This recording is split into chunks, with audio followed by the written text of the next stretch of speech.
Welcome to Storytime in Hubbleville. Today we're reading Thurston T. Turtle Moves to Hubbleville, Chapter 2. Mr. Possum.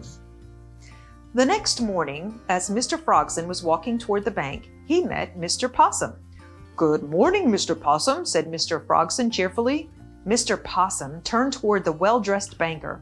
The large pocket of his loosely fitting blue sweater was drooping under the weight of his bulky, tattered notepad. He kept a pencil behind his right ear. His light blue slacks were not quite long enough to hide his argyle socks and comfortably worn leather shoes. "Good morning, Mr. Frogson," Mr. Possum replied, as if he had much more to say. Mr. Possum wrote and published the only newspaper in Hubbleville, the Hubbleville Chronicles. He took pride in being the first one to know what was going on around town. "Have you heard about the old house on Oak Street?" "No, I can't say that I have. Is there something wrong with it?" Mr. Frogson inquired, knowing full well Mr. Possum was going to explain every detail swirling around in his busy mind. Mr. Possum adjusted his brass-rimmed glasses, which still sat rather crookedly upon his nose despite his efforts, and tapped his worn, chewed pencil on the tattered notebook he kept with him at all times. No, nothing is wrong with it. That old house hasn't been occupied in years, you know. 31 years to be exact," explained Mr. Possum. "But I heard it from a very reliable source that someone is actually moving into it." "Well, that is news," said Mr. Frogson.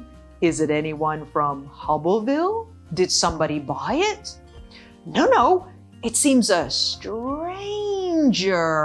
will be moving into the house." Mr. Possum stretched out the word stranger, calling sinister attention to it. He then flipped through his tattered notebook and pointed to some scribbled, barely legible notes. "Someone by the name of Thurston T. Turtle, and he's from somewhere called Tusktown, though I've not been able to find the precise location of this Tusktown." Mr. Possum began tapping his head with his pencil, as if he could extract more information out of his brain by doing so. Mr. Frogson grinned. "I believe you mean Thurston T. Turtle from Tuckertown." No, it was definitely Thurston T. Turtle," insisted Mr. Possum. "I have very good sources, you know." "Well, in any case, he seems to be a friendly fellow," offered Mr. Frogson, who preferred not to argue with Mr. Possum. You mean you've met him?"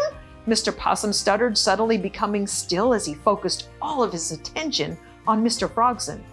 "Yes, Mr. Bunnyton and I met him yesterday evening when he arrived. He asked for directions to the inn. He was quite cordial." I see." Mr. Possum began tapping his notebook again. "So where is he now?"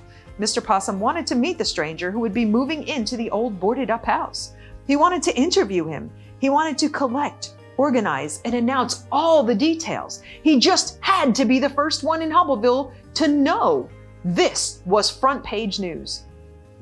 "Actually, I don't know where he is right at this very moment, but he did check into the Hubbleville Inn last night," offered Mr. Frogson. Thank you very much, Mr. Frogson. Good day," said Mr. Possum as he readjusted his glasses and hurried in the direction of the inn. Mr. Frogson shook his head and grinned in amusement at Mr. Possum's enthusiasm before continuing on to the bank to begin the workday.